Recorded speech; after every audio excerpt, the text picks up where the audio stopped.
Avrupa'da yılın futbolcusu seçilen tek Liverpool oyuncusuydu. Eğer futbol 22 yaşında bitirilen bir spor olsaydı rahatlıkla tarihin en iyi forvetlerinden birisi sayılırdı. Michael Owen 1979 yılında İngiltere'nin Chester kentinde dünyaya geldi. 7 yaşına geldiğinde babası onu futbolla tanıştırdı. 10 yaşına geldiğinde ise ülkenin önde gelen scoutları küçük Owen'ı takip ediyorlardı. Oynadığı okul takımının en popüler oyuncusuydu. Çocukluk yılları futbol ile haşir neşir geçti ve kendini 12 yaşındayken Liverpool altyapısında buldu. Liverpool ile henüz 17 yaşındayken profesyonel olan İngiliz oyuncu Premier Lig'de forma giyen en genç oyuncu oldu. Owen kırmızı formayla Premier Lig'de ilk maçına 1997 yılının Mayıs ayında çıktı ve bir gol atarak bu anı ölümsüzleştirdi. Bu gol ona aynı zamanda en genç gol atan futbolcu unvanını da getirdi. Sonraki sezon takım arkadaşı Fowler'in sakatlıklarla boğuşması onu ilk 11'e taşıdı. Rüya bir sezon geçiren Owen attığı 18 gol ile gol kralı olmayı başardı. Daha 18 yaşında olan bu yıldız adayı gösterdiği performans ile 98 Dünya Kupası'nda İngiltere milli takımında forvette Alan Shearer'ın ortağı olmuştu. Turnuvada ikinci turda Arjantin karşısında attığı gol ile herkesi büyülemişti ve bu sayede turnuvanın en iyi genç oyuncusu oldu. Genç yaşta enerjisini ve yeteneğini kullanan Owen sonraki sezonda da gollerini sıralamaya devam ederek Premier Lig'de üst üste ikinci kez gol kralı oldu. Owen artık herkes tarafından tanınıyordu. 2001 yılında daha kariyerinin başındayken zirveye çıkmıştı. Liverpool ile gösterdiği üstün performans artık tüm Avrupa tarafından takdir ediliyordu ve Ballon d'Or ödülünün sahibi olan en genç oyuncu oldu. Bir düşünün, 22 yaşındasınız ve Avrupa'nın zirvesindesiniz. Herkes sizi konuşuyor. O andan itibaren ya genç yaşta bu başarıların altında ezilirsiniz ya da daha çok çalışarak her zaman zirvede kalabilirsiniz. Ama hesaba katmadığımız bir şey daha var. O da sakatlık. İşte Michael Owen kariyerini anlatan en iyi kelime.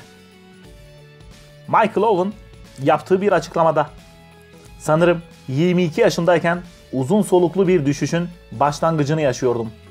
Fakat o yaşta iyi günlerin sonsuza dek süreceğine inanıyorsunuz," diyordu. İşlerin iyi gitmemesinde Owen'ın yaşadığı sakatlıklar çok etkiliydi. 19 yaşında yaşadığı yıkıcı hamstring sakatlığıyla başlayan süreç tüm kariyeri boyunca kas sakatlıkları ile uğraşmasına neden olmuştu. Daha 20'li yaşların ortasındayken oldukça kabarık bir sakatlık listesine sahipti Owen. Liverpool formasıyla çıktığı 306 maçta 179 gol atan Michael Owen, İspanyol devi Real Madrid tarafından 12 milyon euro karşılığında transfer edildi.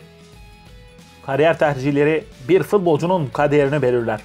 Owen, Anfield'dan ayrılma kararı alarak 2004'te Real Madrid'e transfer olunca hiçbir zaman eski günlerine dönemeyeceği zorlu süreçler yaşadı. Hatta 2005'te eski takımı Liverpool dramatik bir şekilde Milan'ı 3-0 geriden gelerek penaltı atışları sonucunda yenerek Şampiyonlar Ligi kupasını kazandı. Golcü oyuncu bu başarının bir parçası olabilirdi. Ancak o Bernabeu'nun yedek kulübesinde her geçen gün biraz daha paslandı. Owen maç başına attığı gol ortalamasıyla taraftara kendisini sevdirmeyi başarmıştı. Ancak tıpkı Fernando Morientes gibi o da Raul Ronaldo ikilisinin gölgesinde kalarak ilk 11'de fazla fırsat bulamamıştı. Owen İspanya'da çok yönlü oyun stili nedeniyle eleştirilse de yerel medya onun hızlı, golü koklayan, bitirici golcü özellikleriyle görmek istiyordu. Hatta bir keresinde marka bir maç sonrasında oyuncuya puanlama yapmayarak şu notu düşmüştü: "Michael Owen'ın performansını değerlendirebilmek mümkün değil. Gol atsa da, atamazsa da." İspanyol devinde sürekli kendisinden önceki Galacticos jenerasyonuyla kıyaslandı. Ancak en az onlar kadar iyi futbolcu olmasına rağmen asla Luis Figo, Zinedine Zidane, Ronaldo veya David Beckham'ın seviyesine ulaşamadı. Kulübede geçirdiği dönemler Owen'ın gözünü açmasını sağladı ve 2005'te 25 milyon euro karşılığında ülkesinin takımlarından Newcastle United takımına transfer oldu. Kuzeybatı'daki kariyerine iyi bir başlangıç yapmış fakat Aralık ayında oynanan Tottenham maçında ayak tarak kemiği kırılınca 2006 Dünya Kupası'na ancak yetişebilmişti. Owen, Almanya'da düzenlenecek olan turnuvaya yetişebilmek ve kondisyonunu geri kazanabilmek için çok çalıştı. Paraguay ve Trinidad Tobago maçlarında sergilediği vasat performansların ardından gruptaki 3. sınavına İsveç karşısında çıktı. Fakat bu maçın henüz 51. saniyesinde ön çapraz bağları koptu. Bu sakatlık onu bu kez neredeyse bir yıla yakın bir süre zarfı boyunca sahalardan uzak tutacaktı. Newcastle'daki son 2 sezonu da sakatlıklarla boğuşmakla geçti Owen'ın.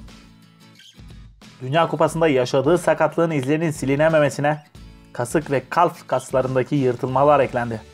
Bir kez de fıtık nedeniyle ameliyat masasına yattı. Newcastle United'da tam 16 farklı sakatlık yaşayan Owen düzenli olarak forma giyemedi. 4 sezonda toplam 71 maça çıkabilen Owen sadece 26 gol kaydedebildi. Newcastle United aynı sezon küme düşünce Michael Owen serbest kaldı ve Liverpool taraftarını kızdıracak Manchester United takımına transfer oldu. Manchester United macerası da sakatlıklarla geçince Owen'ın kariyeri artık dibe vurmuş gibiydi. 2 sezonda 26 maça çıkabilmiş ve sadece 4 gol kaydetmişti. Aynı yıl Stoke City'ye transfer oldu.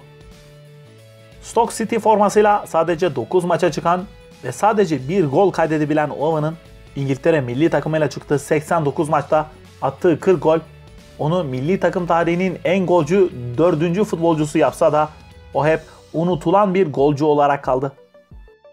Harika bir şekilde başlayan bu kariyerin bu şekilde sonlanması gerçekten üzücü. Bir zamanlar en gözde golcülerinden olan Owen'ın hikayesi daha iyi bir sonu hak ediyordu. Michael Owen genç yaşta yitirilen, genç yaşta kaybolan bir futbolcu. Bugün sizler için Michael Owen'ı anlattık. Umarım beğenmişsinizdir. Eğer beğendiyseniz kanalımıza abone olmayı ve videolarımızı beğenmeyi unutmayın. Bu gibi videoların devamının gelmesini istiyorsanız yorumlarda belirtebilirsiniz. Şimdilik kendinize iyi davranın, sağlıkla kalın.